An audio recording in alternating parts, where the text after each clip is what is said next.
forecast was looking good for the weekend, so I was heading to Glencoe for a wild camp. As opposed to going up Chrulaiste, I decided I was going to head to a hill I hadn't wild camped on before and headed up Buachaille Etive Beag to Stob Coire Raineach. I left work and got up there early evening and set about getting myself up the hill and the camp set.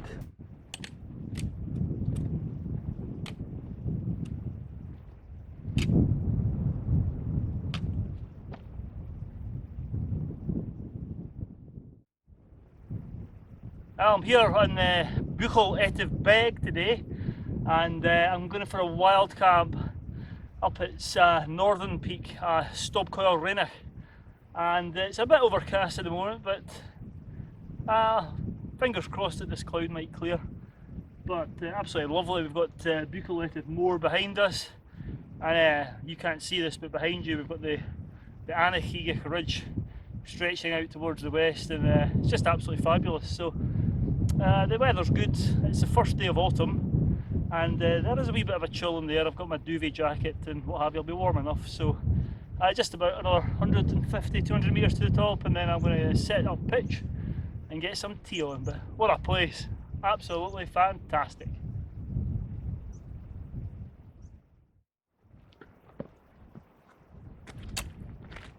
The Buachaille to the summit, it's just under 200 metres, so I set off up the path. Got a bit more rocky heading up here, but once I got to the summit the views were fantastic.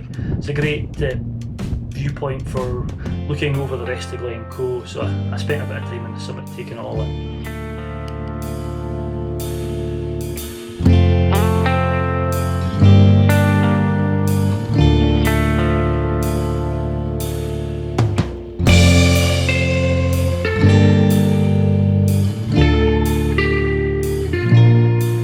So here I am on the summit of Stob Coire Raineach on Buachaille Etive Beag, and it's okay. It's a wee breeze keeping the midges at bay. If I pan round, you can see over Stob Gerard and Buachaille Etive Moor over there, the rhyolite tipped top, and you'll not make it out in the camera, but inland the weather's actually better. Schiehallions shining in the sun, and it's a bit cloudy here, but yeah, cracking.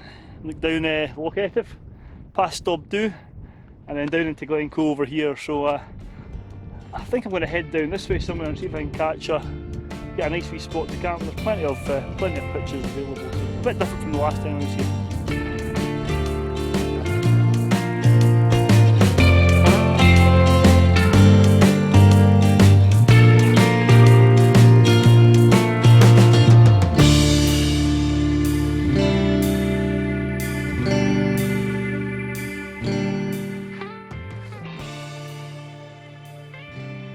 So I've pitched the tent behind me. Summit's just over there. It took me a wee while to try and find the pitch, to be honest with you.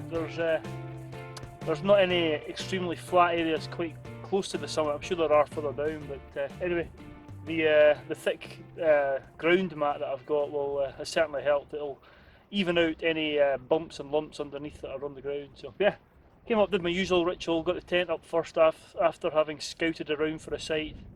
Then spent 10 minutes pumping up the ground mat,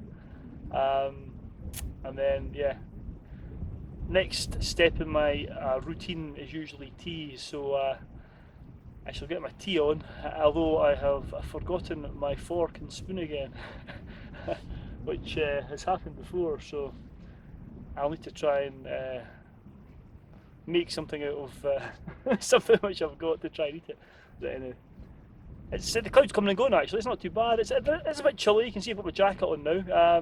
You can tell autumn's on its way, but wind isn't too bad. It's just enough to keep the midge at bay, and yeah, I'm looking forward to a cracking wild camp, so time to get my tea on.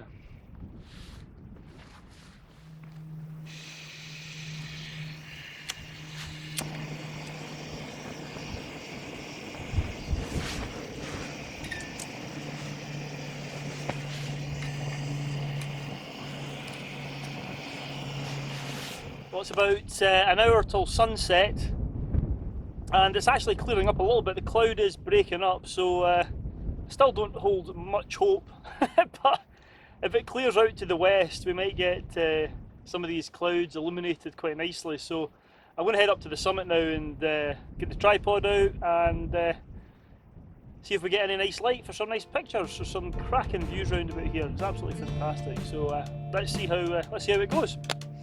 Let's go.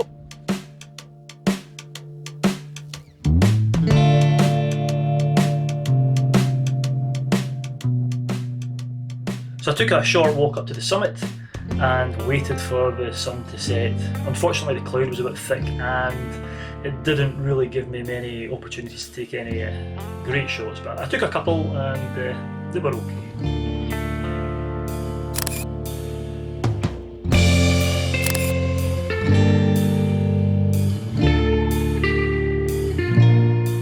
Well, it's past sunset now. Didn't really get much of a sunset. The cloud out to the west is pretty thick and sort of masking the summits that's hanging over Buachaille at the moment. But yeah, it's quite atmospheric, as you can see behind me. It's fantastic. It's still lovely. I mean, it's absolutely gorgeous.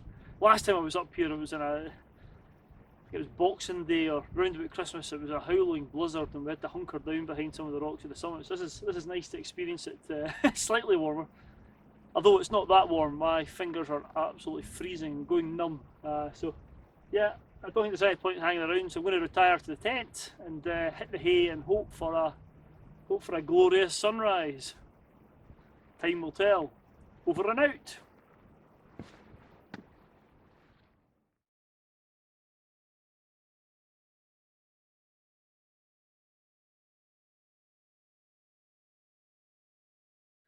So having slept through my alarm, it was a panicky 5 to 10 minutes getting my tripod and camera set up to focus on the sun rising above Rannoch Moor. It was absolutely beautiful. There was an inversion, the fog banks covered the moor and the light just illuminated the clouds with the sun rising over beyond Ben Alder. It was absolutely gorgeous.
Well, it's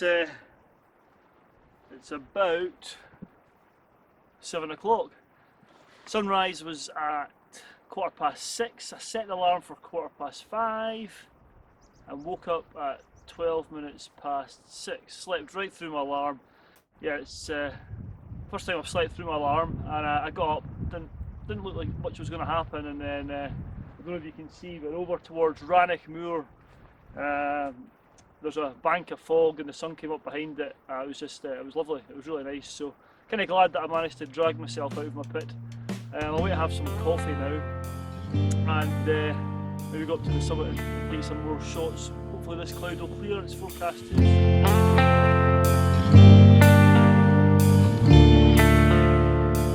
The coffee was quickly brewed after the sunrise as my body was craving some caffeine. However, during this I noticed that the forecast blue skies didn't look like they were going to materialise.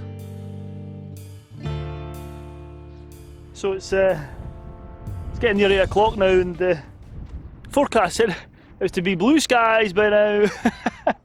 If only the forecast was correct all the time, but it actually looks like the weather's on the slide and there's a lot of this low cloud rolling in behind me. I don't know if you can see it down into the glen there. So I'm going to head off. I have struck camp, see that? It's all gone, that's where I was. Wasn't too many flat places here in it. To be fair, unless you've got a good quality ground mat. If I had my old ground mat, just the wee roll up one, I don't think I would have slept very well because I was on top of a few rocks, but the air mattress certainly helped. So yeah, so I might hang around for a wee while, but I'm not feeling too optimistic about these blue skies, so I'm going to start heading back down to the car and head back home. Over and out.